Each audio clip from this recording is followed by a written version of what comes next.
Togolaises et Togolais, mes chers compatriotes, je m'adresse à vous dans un contexte tout particulier où le monde fait face à une crise sanitaire sans précédent provoquée par le coronavirus. La pandémie n'épargne aucun continent, aucun pays. À l'heure où je vous parle, le monde compte plus de 40 000 morts et près d'1 million de personnes infectées. Malgré les dispositions prises çà et là, le nombre de cas confirmés de Covid-19 continue d'augmenter. La pandémie poursuit sa course folle et dévastatrice, bouleversant toutes les certitudes. Et tout porte à croire que la bataille pour venir à bout de la pandémie ne fait que commencer. Notre pays est également touché par cette pandémie. À ce jour, nous recensons 36 cas de contamination, dont 24 sont en traitement et 10 guéris. Cette maladie a malheureusement ôté la vie à 2 de nos compatriotes. Je salue ici la mémoire des disparus et présente à leurs familles, à leurs amis et collègues, les condoléances de tout le peuple togolais. La situation est de toute évidence inquiétante face à un virus particulièrement dangereux. Je comprends donc qu'elle suscite des peurs et des angoisses. Mais je voudrais vous rassurer que cette bataille, nous la mènerons et nous la gagnerons ensemble. Avant la survenue du premier cas dans notre pays, nous avions déjà appréhendé le mal et mis en place un comité de crise que je préside et qui se réunit régulièrement pour évaluer la situation et prendre les décisions qui s'imposent. Par ailleurs, j'ai institué par décret une coordination nationale de gestion de la riposte au Covid-19. Elle est chargée d'assurer la coordination interministérielle de la mise en œuvre des décisions du gouvernement. Elle est l'échelon intermédiaire entre le comité stratégique et les différentes forces engagées dans la riposte au niveau des préfectures. Aussitôt le premier cas confirmé, nous avons pris des mesures de prévention et de restriction pour limiter la propagation du coronavirus dans notre pays et protéger nos populations. Suspension des vols internationaux en provenance des pays à haut risque. Fermeture des frontières, des écoles, des universités et des lieux de culte. Interdiction des rassemblements. Réquisition d'établissements hôteliers pour accueillir les cas suspects. Bouclage de certaines préfectures de notre pays, etc. Des structures sanitaires sont identifiées sur toute l'étendue du territoire pour accueillir les personnes testées positives au coronavirus. J'ai instruit le gouvernement de renforcer les moyens de ces structures pour faire face à la situation. Nous avons reçu des équipements de protection et des tests de dépistage aux normes de l'Organisation mondiale de la santé pour accroître notre capacité opérationnelle à Lomé et à l'intérieur du pays. Toute personne présentant des symptômes du coronavirus peut ainsi se faire dépister de manière totalement confidentielle, rapide et surtout gratuite.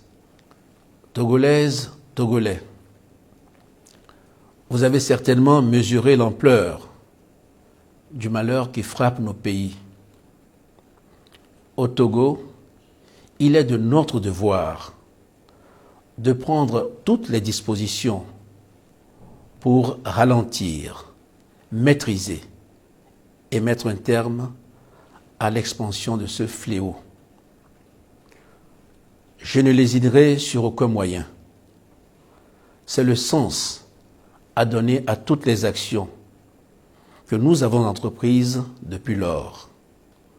Et c'est dans cet esprit que nous avons mis en place un collège scientifique dont la mission est de nous éclairer sur les meilleures dispositions à mettre en œuvre et les protocoles à utiliser pour soigner nos malades. Mes chers compatriotes, face à la pandémie, notre stratégie est d'intensifier la surveillance et les tests en laboratoire, de sorte que les porteurs du virus puissent être rapidement identifiés et pris en charge de manière adéquate afin de rompre la chaîne de transmission. Pour démultiplier les dépistages, nous renforcerons le dispositif, d'une part avec l'acquisition de tests rapides et d'autre part avec des laboratoires mobiles à l'intérieur du pays. Le gouvernement a pris par ailleurs toutes les dispositions pour doter les personnels soignants qui sont au front de matériel de protection afin d'éviter qu'ils soient contaminés. Et ceci se fera de manière permanente tout au long de la bataille que nous menons ensemble contre le virus. Je voudrais ici rendre hommage au personnel soignant pour les sacrifices et le dévouement dont ils font preuve en ces moments difficiles. Je comprends qu'il y ait eu des moments de doute, de frustration et même d'inquiétude au début de cette crise. Mais je voudrais les rassurer que toutes les dispositions sont désormais prises pour les accompagner et les soutenir dans leur délicate mais salvatrice mission. Mes chers compatriotes, la pandémie du coronavirus nous impose des défis exceptionnels, d'immenses sacrifices. Elle appelle à prendre de nouvelles mesures et des dispositions courageuses pour protéger nos vaillantes populations et aussi nos familles. C'est ainsi que pour aller plus vite et plus loin dans la prise de décision, le gouvernement a sollicité et obtenu, conformément aux dispositions de l'article 86 de la Constitution, une autorisation de l'Assemblée nationale pour une période de 6 mois, afin de pouvoir prendre par voie d'ordonnance toutes les mesures nécessaires à la lutte contre la pandémie de Covid-19 et ses effets. Face à la gravité de la situation et en conformité avec les dispositions constitutionnelles, je décrète l'état d'urgence sanitaire au Togo pour une période de 3 mois. Cette disposition de notre Constitution, jamais mise en œuvre dans l'histoire récente de notre nation, est la preuve, s'il en était, de la gravité de la situation à laquelle nous sommes tous confrontés. L'état d'urgence nous permettra d'adopter des mesures exceptionnelles de riposte sanitaire et de police générale qu'imposent les circonstances actuelle. Un couvre-feu sera mis en place à compter du 2 avril 2020, et ce, jusqu'à nouvel ordre, entre 19h et 6h du matin. J'ai donné à cet effet des instructions au gouvernement pour réajuster les horaires de travail pour qu'elles en tiennent compte. Les restrictions de circulation et de regroupement qui découleront de l'état d'urgence visent à contenir l'épidémie afin de pouvoir mieux l'endiguer. Il est par ailleurs créé par décret une force spéciale anti-pandémie composée de 5000 hommes qui sera chargée de veiller au respect des décisions prises dans le cadre de la lutte contre le Covid-19. Il s'agira d'une force mixte composée des forces de défense et de sécurité, sur le modèle déjà bien connu de la force sécurité élection. Je sais pouvoir compter sur notre sens collectif de civisme pour appliquer l'ensemble des mesures prises qui nous permettront de remporter la bataille contre cet ennemi invisible. Aucun écart ou manquement ne sera toléré. Selon l'évolution de la situation, d'autres dispositions pourront être prises. Il s'agit de mener une véritable bataille contre le coronavirus. Cette bataille, j'en suis convaincu, nous la gagnerons. Nous n'avons d'ailleurs pas d'autre choix. Mais pour la gagner, il nous faudra respecter les mesures prises et faire preuve d'une grande discipline collective. Mes chers compatriotes, notre pays a une histoire particulière. Vous le savez tous, nous venons de loin et c'est ensemble que nous ferons face à cette crise. En 2005, après des années de crise politique et économique, la pauvreté avait atteint un niveau élevé dans notre pays. Mais ce sont nos efforts à tous qui nous ont permis de réduire et de changer la situation. Depuis 2005, nos succès communs, matérialisés par un taux de croissance annuel moyen de plus de 5%, nous ont permis de sortir des centaines de milliers de Togolais de la précarité et de faire baisser la pauvreté dans notre pays.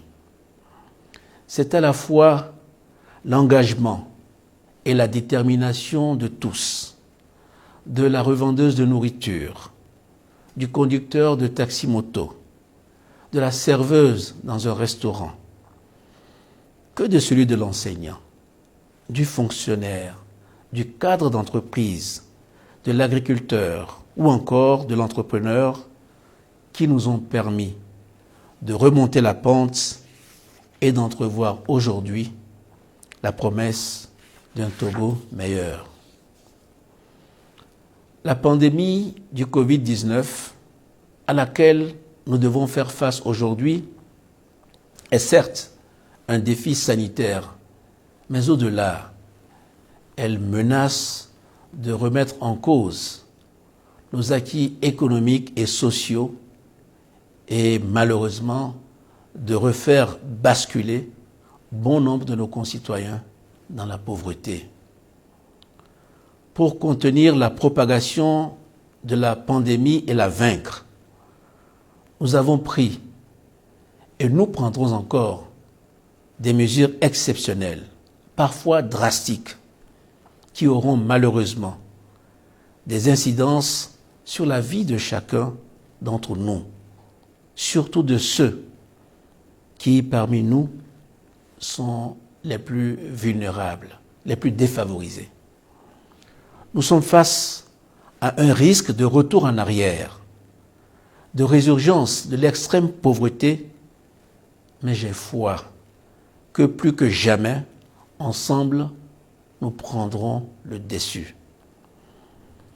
Les règles strictes de déplacement et de rassemblement qui devront s'imposer dans certaines localités empêcheront bon nombre d'entre nous de pouvoir mener des activités génératrices de revenus qui leur permettent de nourrir leur famille.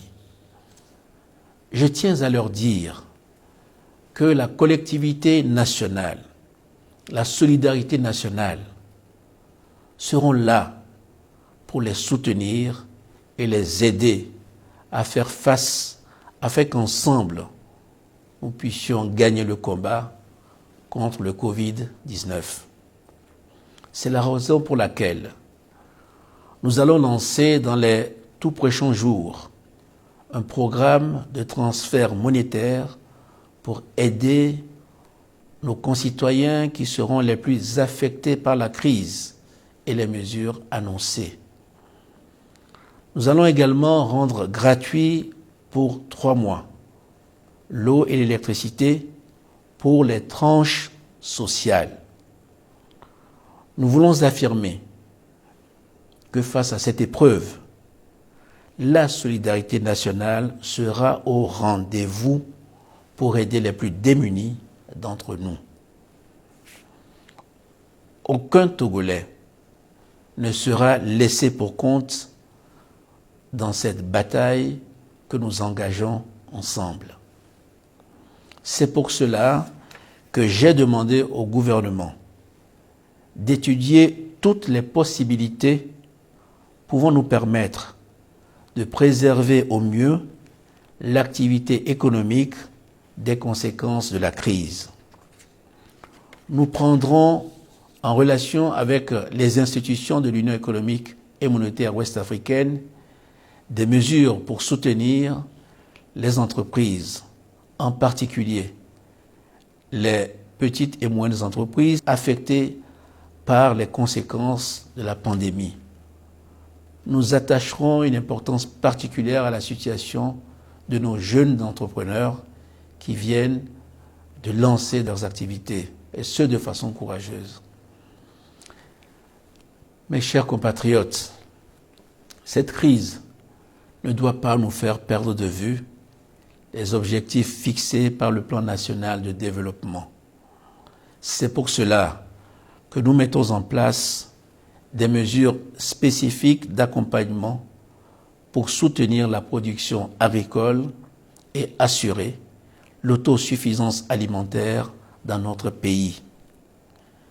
La réflexion est également en cours avec le secteur privé en vue de l'adoption de mesures de soutien à la consommation, à la production et surtout à la sauvegarde de l'emploi.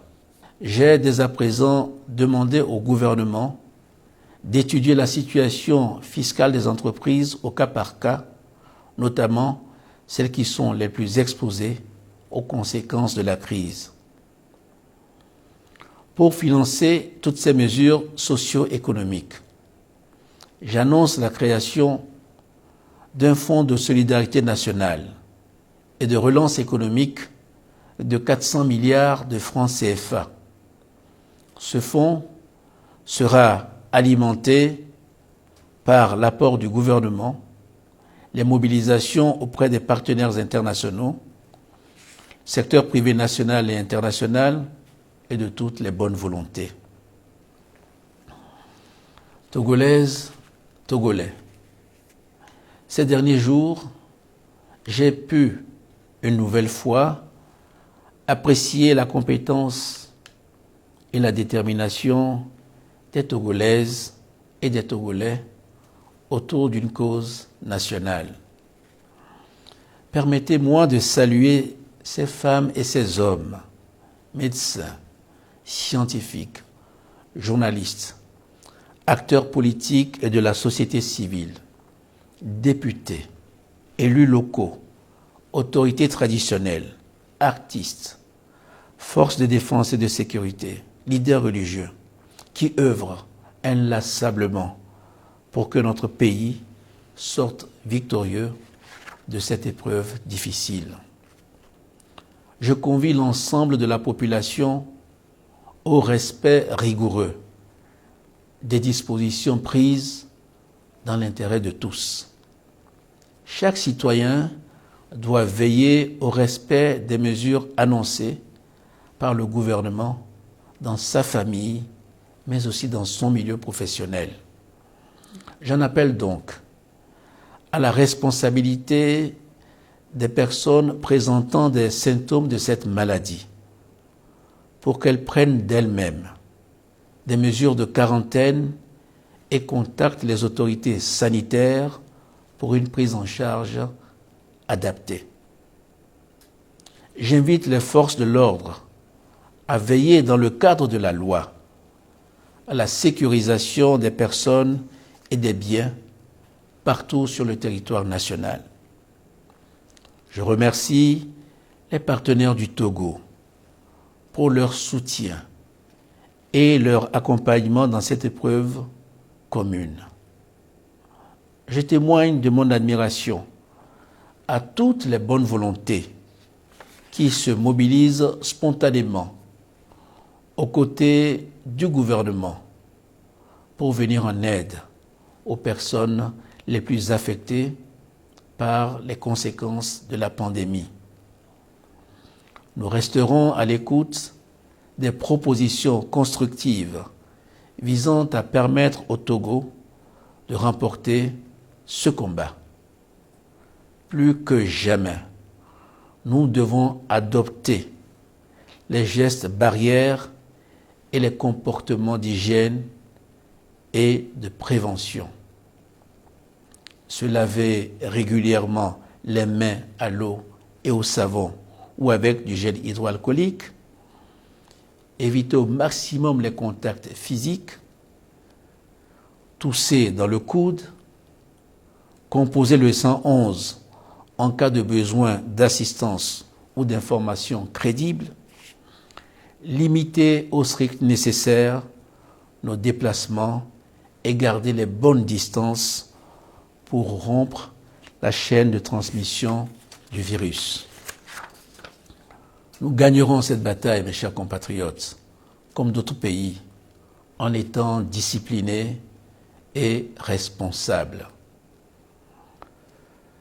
Togolaises et Togolais, face à cet ennemi, nous n'avons aucun autre choix que celui de combattre et de vaincre. Nous devons faire front contre le coronavirus, car notre salut en dépend. Notre force réside dans l'anticipation et la prise de décision, de mesures et de dispositions énergiques afin d'endiguer la propagation de la pandémie. J'ai pour ma part la ferme conviction que nous gagnerons aussi vite que possible cette lutte si, je dis bien si, nous mettons en avant la grande maturité qui nous caractérise et dont nous avons toujours fait preuve. La dignité, la discipline et le courage démontrés constituent les marques incontestables de notre pays. Une nation déterminée et prête à relever les grands défis pour un futur de prospérité et de progrès. Que Dieu protège et bénisse notre cher pays, le Togo.